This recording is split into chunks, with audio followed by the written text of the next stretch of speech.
بسم اللہ الرحمن الرحیم ویورز کیسے ہیں؟ آج کے اس ویلاگ میں ہم بات کرتے ہیں کہ صدر پاکستان آصف علی زرداری صاحب نے رات گئے ایک نوٹیفیکیشن کیا ہے اور قومی جو نیشنل اقتصادی کونسل تشکیل دے دی گئی، اس حوالے سے بات کرتے ہیں۔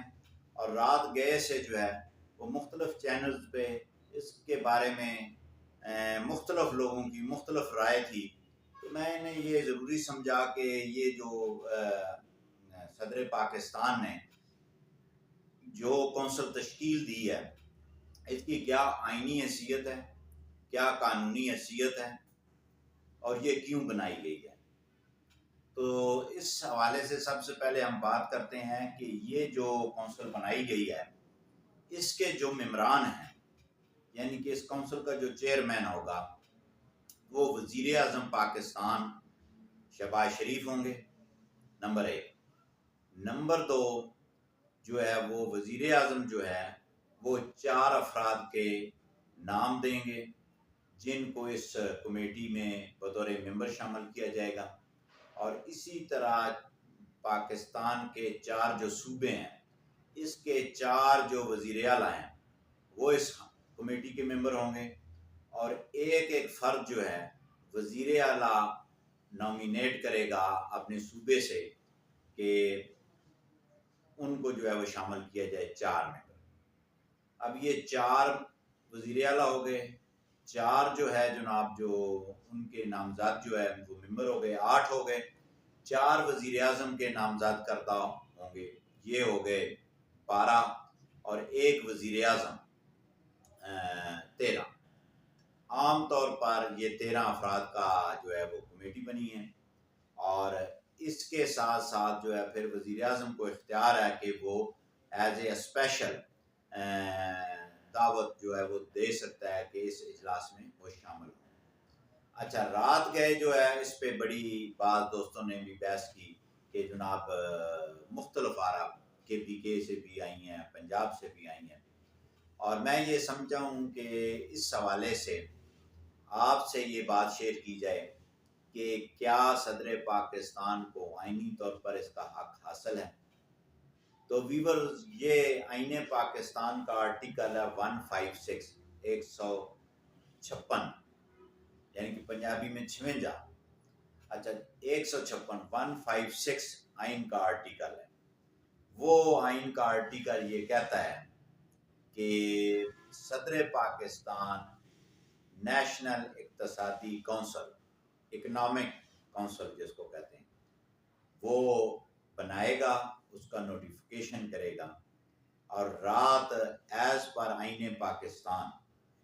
156 آئین کے آرٹیکل کے تحت آصف علی زرداری نے یہ کمیٹی تشکیل دی، اور جو وفاق میں وزیر اعظم جو ہیں وہ چیئرمین ہیں، اور ساتھ انہوں نے احسن اقبال، خواجہ آصف، اور جو وزیر خزانہ ہیں اورنگزیب،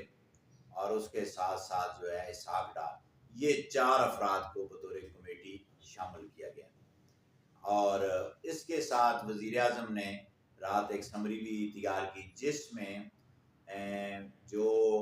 سیکٹری ہوں گے خزانہ کا، مواصلات کا، اور اس سے متعلقہ جو سیکٹری ہیں صرف 2-3، ٹھیک ہے جی، اکنامکس کے حوالے سے، اقتصادیات کے حوالے سے ان کو اسپیشل دعوت پر وہ بھی شامل ہو سکتے ہیں۔ اور وزیر اعظم جو ہے اس کے بعد وزیر اعلیٰ پنجاب، وزیر اعلیٰ KPK، یہ نامزد جو ہیں وہ ممبران ہیں 4 صوبوں کے، اور انہوں نے اپنا ایک نام دینا ہے، جس کے بعد ان کا نوٹیفیکیشن بھی ناموں کا ہو جائے گا، اور ہو سکتا ہے کہ آپ کے ویڈیو پہنچنے تک، دیکھنے تک، اپلوڈ ہونے تک ہو سکتا ہے ان کے نام بھی آ چکے ہوں۔ اچھا، اب یہ دیکھنا ہے کہ یہ جو دیکھیں اسحاق ڈار بہت کمپیٹنٹ آدمی ہیں، احسن اقبال اور اورنگزیب وزیر جو خزانہ ہیں، اور اس کے ساتھ ساتھ جو ہے وہ خواجہ آصف صاحب۔ اچھا، اب اس کمیٹی کا کام کیا ہے؟ اچھا، اس کمیٹی کا جو آئین پاکستان آئین کا آرٹیکل 156 یہ کہتا ہے کہ سال میں کم از کم آپ نے 2 اجلاس کرنے ہیں۔ اچھا، اجلاس وزیر اعظم بھی کال کر سکتا ہے یا ٹوٹل جو ممبر ہاؤس ہے اس کا جو ہے نصف جو ہے وہ ممبران درخواست دیں گے تو اجلاس بلا لیا جائے گا۔ اور اس کے بعد جو ہے جو اس کا کام جو ہے کمیٹی کا وہ یہ ہے، آپ نے خزانہ، معاشی، سوشل جو پلان ہے اس کے حوالے سے یہ پالیسی ساری انہوں نے بنانی ہے، اور پھر یہ پالیسی بنا کے وفاقی حکومت کو بھی انہوں نے ایڈوائز کر سکتے ہیں اور صوبائی حکومتوں کو بھی ایڈوائز کر سکتے ہیں۔ یہ اس کمیٹی کا کام ہے، اور یہ تمام کی تمام جو کمیٹی ہے یہ 156 آئین کا آرٹیکل کہہ رہا ہے یہ پارلیمنٹ کو جواب دہ ہے، اور اپنی سالانہ رپورٹ، اینول رپورٹ جو ہے وہ پارلیمنٹ میں اس نے پیش کرنی ہوتی ہے۔ اور یہ اس کا جو اقتصادی کونسل کا جو مقصد ہے، اور اس میں میں یہ سمجھتا ہوں کہ یہ جو بنائی گئی ہے کمیٹی، اس سے یہ ہوگا کہ جو کے پی کے اندر جو وزیر اعلیٰ جو ہے وہ پبکیاں مار رہے ہیں، باہر کچھ اندر کچھ، یہ عوامی جلسے میں تو یہ بہت اچھی باتیں لگتی ہیں، اور پولیٹیکل پارٹی کوئی بھی ہو یہ باتیں ہوتی ہیں، کرنی بھی چاہیے ووٹروں کو دلاسا دینے کے لیے، لیکن جب آپ ہاؤس کے اندر آ جاتے ہیں، جب آپ اس ذمہ داری ہے تو پھر جو ہے وہ کام کرنا پڑتا ہے، سوچ بچار کرنی پڑتی ہے، محنت سے اس ملک کو آگے لے کر جانا ہوتا ہے۔ تو یہ میں سمجھتا ہوں کہ یہ کمیٹی بننے سے جو ہے ایک تو آپس کے تعلقات بہتر ہو جائیں گے صوبوں کے، اور اس کے ساتھ ساتھ جو ہے مل بیٹھ کے اقتصادیات کے حوالے سے، خزانے کے حوالے سے، جو سوشل ہمارے پلان ہیں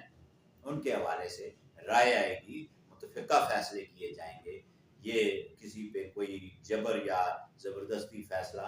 ٹھونسا نہیں جائے گا۔ میں یہ سمجھتا ہوں کہ اس کمیٹی کو جو ہے وہ اپنا فعال کردار آئین پاکستان کے آرٹیکل 156 کے تحت بھرپور ادا کرنا چاہیے۔ بہت شکریہ۔